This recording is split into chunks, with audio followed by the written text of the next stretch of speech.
Ma'am பிரெக்னன்சில முக்கியமான scan என்னென்னங்க ma'am? பிரெக்னன்சில தான் நம்ம முக்கியமா 5 ஸ்கேன் எடுப்போம். ஃபர்ஸ்ட் ஸ்கேன் வந்து 6 to 8 வீக்ஸ்ல எடுப்போம். அந்த ஸ்கேன்ல வந்து பேபி யூட்ரஸ்குள்ள இருக்காங்களா, பேபியோட growth என்ன, நம்ம வந்து கரெக்டா டியூ டேட் பார்க்கறதுக்காக எடுக்க வேண்டிய ஸ்கேன். செகண்ட் ஸ்கேன் வந்து ஒரு 11 to 13 வீக்ஸ் 6 டேஸ்ல எடுப்போம். அது வந்து டவுன் சிண்ட்ரோம் ஸ்கேன்னு சொல்லுவோம். அந்த ஸ்கேன்ல பேபிக்கு ஏதாவது குறைபாடு இருக்கா, மூளை வளர்ச்சி கம்மியா இருக்கான்னு சொல்லிட்டு பார்ப்போம். தேர்டா வந்து நம்ம எடுக்கிறது அனாமலி ஸ்கேன்.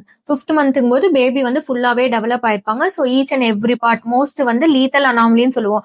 இது லீத்தல் அனாமலினா பேபியோட உயிருக்கு ஏதாவது ஆபத்து இருக்கிற மாதிரி ஏதாவது தொந்தரவு இருந்துச்சுன்னா அந்த ஸ்கேனை நம்ம கண்டுபிடிச்சுக்குவோம். நெக்ஸ்ட் ஸ்கேன் வந்து 32 வீக்ஸ்ல நம்ம எடுப்போம். 32 வீக்ஸ்ல growth ஸ்கேன் எடுப்போம். சம்டைம்ஸ் நம்மளுக்கு ஏதாவது காம்ப்ளிகேஷன் இருந்துச்சுன்னா ஈவன் பிஃபோர் 28 வீக்ஸ்ல கூட எடுப்போம். லாஸ்ட் ஸ்கேன் வந்து 36 வீக்ஸ்ல எடுப்போம். லாஸ்டா எடுக்கிற 2 ஸ்கேனும் பேபியோட growth, சுத்தி இருக்கிற ஃப்ளூயிட் எப்படி இருக்கு, பேபி பிளட் சப்ளை எப்படி போகுதுன்னு சொல்லி பாக்குறதுக்காக எடுக்கிற ஸ்கேன். மேம் பிரெக்னன்சில முக்கியமான ஸ்கேன் என்னென்னங்க மேம்? பிரெக்னன்சில தான் நம்ம முக்கியமா 5 ஸ்கேன் எடுப்போம். ஃபர்ஸ்ட் ஸ்கேன் வந்து 6 to 8 வீக்ஸ்ல எடுப்போம். அந்த ஸ்கேன்ல வந்து பேபி யூட்ரஸ்குள்ள இருக்காங்களா, பேபியோட growth என்ன, நம்ம வந்து கரெக்டா டியூ டேட் பார்க்கறதுக்காக எடுக்க வேண்டிய ஸ்கேன். செகண்ட் ஸ்கேன் வந்து ஒரு 11 to 13 வீக்ஸ் 6 டேஸ்ல எடுப்போம். அது வந்து டவுன் சிண்ட்ரோம் ஸ்கேன்னு சொல்லுவோம். அந்த ஸ்கேன்ல பேபிக்கு ஏதாவது குறைபாடு இருக்கா, மூளை வளர்ச்சி கம்மியா இருக்கான்னு சொல்லிட்டு பார்ப்போம்.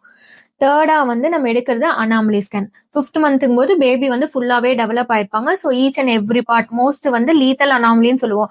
இது லீத்தல் அனாமலினா பேபியோட உயிருக்கு ஏதாவது ஆபத்து இருக்கிற மாதிரி ஏதாவது தொந்தரவு இருந்துச்சுன்னா அந்த ஸ்கேனை நம்ம கண்டுபிடிச்சுக்குவோம்.